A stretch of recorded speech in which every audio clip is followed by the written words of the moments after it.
So, today's red carpet chat features the incredible Raul Esparza, who is nominated for Outstanding Actor in a Play for Seared. Now, I'm about to go through Raul's bio, and just hold on to your hats. It's going to be a fun ride. Television: Take Me to the World, a Sondheim 90th birthday celebration. Creator, executive producer, and performer. The Good Fight, Law and Order, SVU, Hannibal, The Path, Suspicion, BoJack Horseman, Pushing Daisies. In film: Find Me Guilty, Custody, Ferdinand, My Soul to Take, Alien. Broadway: Leap of Faith, Arcadia, Speed the Plow, The Homecoming, Company, Chitty Chitty Bang Bang, Taboo, Cabaret, The Rocky Horror Picture Show. Y'all still with me? Off-Broadway: Seared, The Resistible Rise of Arturo Ui, The Normal Heart, Comedians, Tick Tick Boom, Encores, Anyone Can Whistle, The Cradle Will Rock, Roadshow, Shakespeare's in the Park, Twelfth Night, and Cymbeline. Kennedy Center: Chess, 2002 Sondheim Celebration, Sunday in the Park with George, and Merrily We Roll Along. Regional: The Waves, Cry, The Beloved Country, Slaughterhouse-Five, Fur, What the Butler Saw, Arcadia. Four-time Tony Award nominee in every acting category and recipient of the Obie Award, the New York Outer Critics Award, the Barrymore, the LA Ovation Award, the Jose Ferrer Award, 3 Drama Desk Awards, and the Theatre World Award. So, you know, some people have heard of him before. So without further ado, please give a very warm virtual welcome to Raul Esparza. Hey there. Hey there, how's it going? It's good. That was the smoothest I've ever gotten on IG, ever. You guys are the best. Listen, I'm just saying the MCC magic. It's MCC magic. MCC knows how to do it. Hi, thank you for having me. Thank you. So, first of all, let's just talk about the moment that you found out about the nominations. Were you watching them live? How did you hear about them? The truth is, I had to look this up, actually, because I couldn't quite remember. It was the Tuesday that the press release went out for the Sondheim birthday that I was producing. You were very busy that day. So I was crazy busy. And I look back over my notes, and I was talking to Mary Mitchell Campbell, who's the musical director on that project, and my friend, right? And Mary Mitchell goes, "Oh yeah, that was a Sondheim day. She said, I remember telling you, congratulations. Anyway, we've got stuff to deal with." So that does tend to be the way of the business, isn't it? Yes. So I remember, I found a text which is in the midst of all sort of this wonderful attention coming our way, because that's the day that Entertainment Weekly had just put out the release that morning. I have a text message to my manager that goes, "Did I just get nominated for a drama desk?" And she's like, "Yes, isn't that wonderful?" I'm like, "That's fantastic." And now back to work. And now back to work. So, I was literally running a production office from my dining room table when this came in. So it was like a really wonderful bit of icing on the cake. The drama desks have been extraordinary to me. I had a teacher in college, David Bucknam, who was nominated for a musical he wrote called The Waves, which we did up at Vassar 2 summers ago. It was a piece they did, 30 years ago at New York Theatre Workshop. And I remember David was in his 20s when he got a nomination for the drama desk. And it was such a big deal that he got that nomination. It was the same season as Assassins and the same season as Will Rogers Follies. And he was this teacher in his 20s who'd gotten this drama desk. So that was when I was still in college. And then I moved to Chicago, and coming back to New York and getting my first drama desk nomination was for Tick Tick Boom. And I just remember feeling like, holy shit, look at that. What an amazing accomplishment. Because it had been that thing that was something you maybe one day could happen, or that had happened to your teacher. You know what I mean? Like, it's just... Absolutely. That changes you. It really does. And they've actually been so great to my both Broadway and off-Broadway work. Yeah. Oh, that's so I love that story. Thank you so much for sharing that. And also just shout out to you for all your work on the Sondheim show. It was amazing, and so many people loved it. And what a quick turnaround that must have been. So that was crazy. Thank you very much. Yeah, that was a crazy experience, and we can talk about that. Putting that together it certainly made me a lot more fearless about being like, well, I don't know, maybe we can do this. Awesome. Where before that's a great thing to have. That's a great thing to take away from That's one of the few positives of this pandemic, is this sensation of, well, we're all in the same boat. So who knows? We're all in this now. Well, going to Seared, right? This production that you were a part of. In quarantine years, probably like 17 years ago, right? Yes. But only like a few months, really. So what parallels, if any, have you drawn between the process of being a head chef in a restaurant? Excuse me, sorry about that. What parallels, if any, have you drawn between the process of being a head chef in a restaurant, as you were in Seared, and the process of being an actor?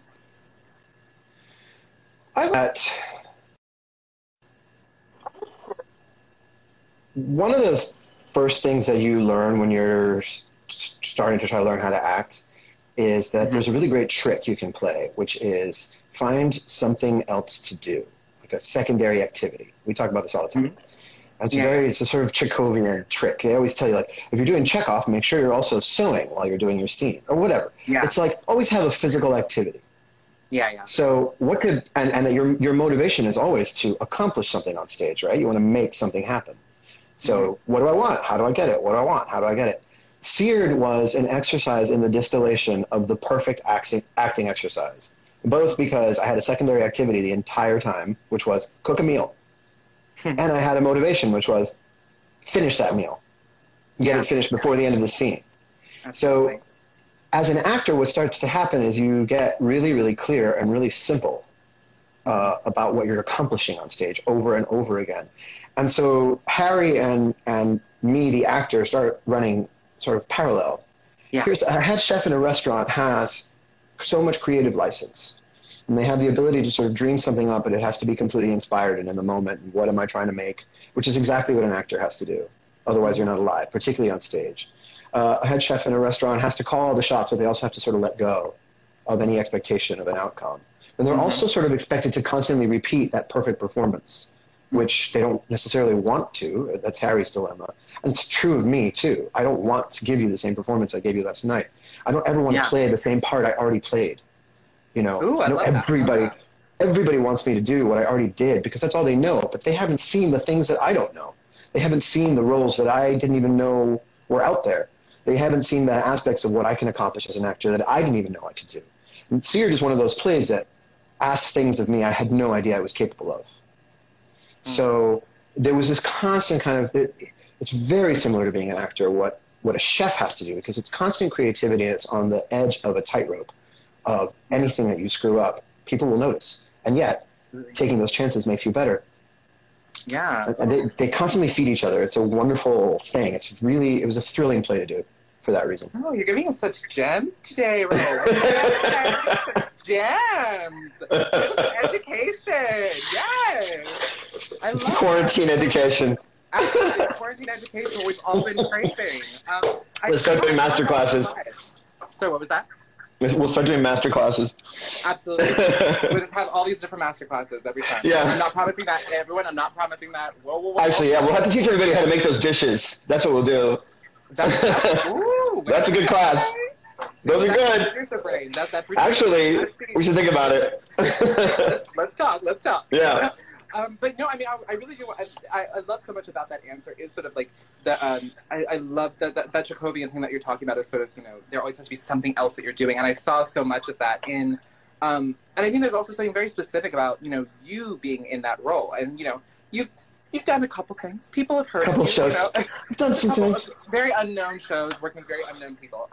But you know, you've done a couple things that like people know about you, and so I think that so something I saw in Harry, the character, that I also wondered if that was also coming up for you, is sort of this duality of like, I'm doing what I love, but also now there is the pressure that I both put on myself and that other people are putting on me of greatness. Oh, totally. Genius, absolutely. Of those dichotomies that are constantly playing against each other. And so that's why I thought that the casting in particular was so genius, because, you know, who else can better understand that than someone who is kind of coming into every project with that sensation of like, well, I got this thing that I could do, you know, and I do it differently every time because I'm talented and I do the things. But that is a big ask, right?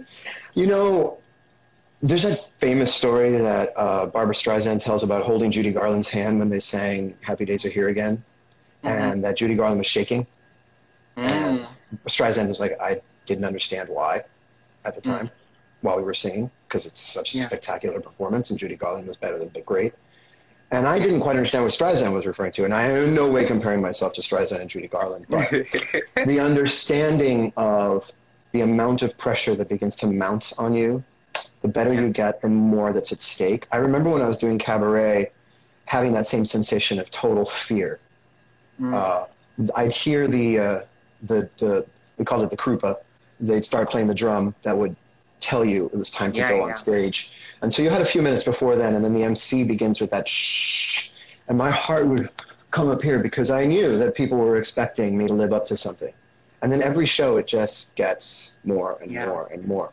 And by the time I got to Speed the Plow, I remember feeling backstage. There was a day that capped off a week of visits at Speed the Plow on Broadway, which had been like Steve Martin and Billy Crystal and Jim Dale and Burnett Peters and just one great actor and comedian after another telling me how funny I was. And the very last visit was from Carol Burnett, who told me in my dressing room that I was funny, and I burst into tears. Wow. In her face. I just started weeping. And she was like, are you okay? I'm like, I'm so cold. To Carol Burnett. And then, yes, I'm just like, you think I'm funny? Oh my God. And then she starts crying, and I'm like, why are you crying? She's like, I'm crying because you're crying. Okay, that next performance that I had to do, I stood in the wings of the theater going, oh my God, what's funny? I don't know. How am I funny? What am I doing? What is the thing that I did that made Carol Burnett think I was funny and all those incredible people think I was funny? Theater is so much about that pressure. It's about the pressure of Judy Garland's hand shaking and Streisand's.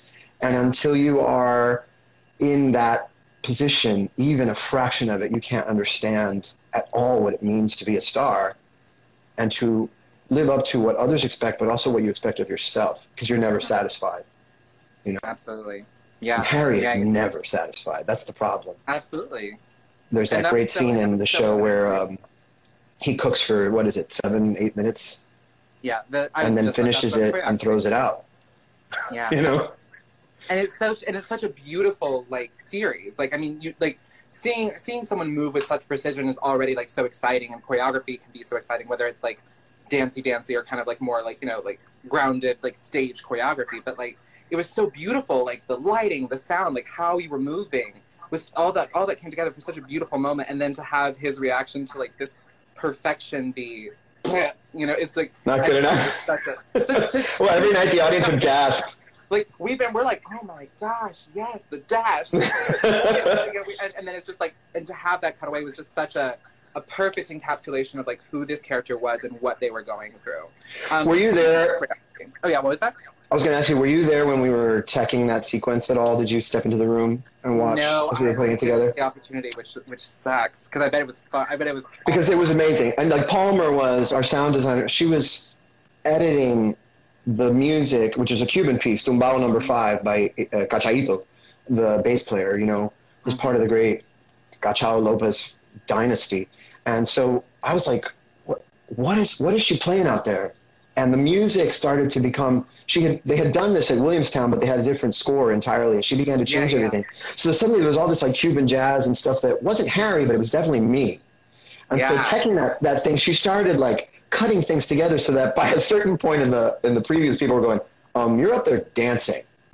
Well, and I was just this music is giving me everything. And it did turn into a dance. The whole sequence felt like it's about the food, but it was also about the music, and we were all making this happen together. It was wonderful. And shout out to all the people whose work that we see but don't get to actually realize that it's their work, because this is such a perfect example of how crucial those teams are. It takes a village, y'all. It's not just this incredible human right here, although he does a lot of amazing work. There's so many people who are behind the stage, in front of the stage, around the stage, who are making this perfect moment happen. And speaking of sort of this intricate choreography that we're talking about, I'm wondering, now that the show is closed, are there any horror stories that you can tell us when things didn't go quite according to plan? I don't know if I still have the cuts, but oh yeah. So there was, I think it was maybe the final dress where the burner didn't turn on. Which is the worst thing. Nothing was working. None of the burners were working, which was the worst thing that I could imagine happening, was that the stove didn't work. And And yet, that ended up being the best thing that could have happened, because since that was going to be the worst thing that could happen, it happened in the final dress rehearsal. And I knew that we could still get, after that I learned, hey, we can get through the show. The show will not suck if I don't make the food. Like, the audience isn't going to know. I know. It's a great show. That's what they say. Yeah, but it was such a big lesson for me, because the food was terror to me, and getting it right, and getting the choreography of the food right, and making sure that it was cooked right. And that made me realize, like, you know what? The only people who are going to know that it's made or not made is basically me and Krista by the time we do the salmon scene. But that's not even something I'm making. I'm throwing that one out, and we're eating something from backstage. It just, like, took something off my shoulders so hugely. But speaking of Krista, we were, and I do want to say that, it's something you mentioned earlier, like, it's not like it's Tim and Palmer and the team that built that, and Moritz, and the direction that he gave us. But it's so lovely to get all this attention for the role of Harry, because it's a superstar part. But without the other three, without David, Trey, and Krista, there's nothing there. There's just nothing there. If there's choreography and a dance, it's the four of us. It is the most tightly woven sequence. And if I missed something didn't go right, they would pick it up. It just didn't matter what it was. They had my back. So there was one performance with Krista that I don't know what I did, where I went upstage and I managed to slice I can't remember, my thumb so totally open that I had flesh hanging off, and there was blood everywhere. When she hands out the knives, the kikuichi, and I didn't notice it. She comes back on, and I was bleeding out. I was just dripping down my hand, and I didn't realize it was happening. It was blood during a show. Blood everywhere. I mean, everywhere. A huge gouging hole in my hand, this. And then Krista had seen that I was bleeding. It's so realistic. But I kept trying to hide it in the back, but it would not stop. You know, when you cut your hand that way, you cut your finger, the bleeding will not stop. Plus the adrenaline going, and it wouldn't stop. Oh my gosh. The next day, she hands me the knives again in Act 1, where she's like, yeah, it's the kikuichi, and it's supposed to be all sort of sexy. That's the box I had bled over. So I see Krista open the box, and she's like, it's the kiku, because there was still blood in the box. She goes, it's the kiku. Yikes. Oh. And I look in, I'm like, oh. Wow. Nobody thought. I bled so much that we didn't know where there was blood. It was everywhere on that set. Krista was the one dealing with it. And there was also the performance where blood, sweat, and tears. There was a performance where I was plating the gnocchi in the first scene, I think. Mm-hmm. And now in life, you hold something hot and it burns you, you let go. Oh, that's hot. But on stage, actor instinct is must keep going. Must not stop at any cost. I blistered my hand because the towel slipped, and a huge blister. I'm like, I am burning myself, but I am continuing to do this scene while I cook myself. So this is how you get a drama desk. Slice your hand open. Wow. Well, that's not really advice. That's not really advice. No. Did you bleed? Did you bleed? Did you bleed for your art? Did you bleed for your art? Did you bleed for your art? Well, wow. This has been such a delightful time talking to you.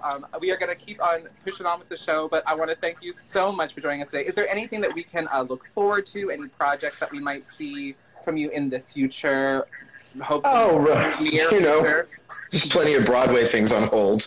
There's a couple of, there's some lovely projects I've been working on with Michael Mayer, which are exciting, and we'll see if that comes back around. And who knows what this, I started a guest track on Good Fight. That was a lot of fun, but then they suspended that. And right now we are still unbelievably basking in the glow of Take Me to the World and what happened. What happened with that experience. Honestly, had there not been a quarantine, I don't think I would have produced that. And because there was a quarantine, it went as insane as it went, and was an utterly life-changing experience. And I have said this over and over, that this experience of what we're living through has been extraordinarily difficult and painful, and I have lost relatives and friends and teachers in this. And yet, in the midst of all of it, the theater community came together and just said yes for Steve, for his birthday.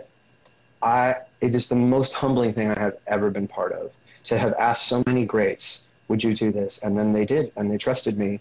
And to have everybody respond the way they did, if I had to, I hope I can live up to that again for the rest of my life. Hopefully it'll be something equally beautiful in my future. Well, thank you for all that you've done for the theater community, and thanks for constantly giving us great stories to talk about. As you can see, there are many people who love and adore you for the many characters you've brought us over the years. So thank you so much. Thank you. You have a good one, okay? You too. Bye. Take care. Bye-bye.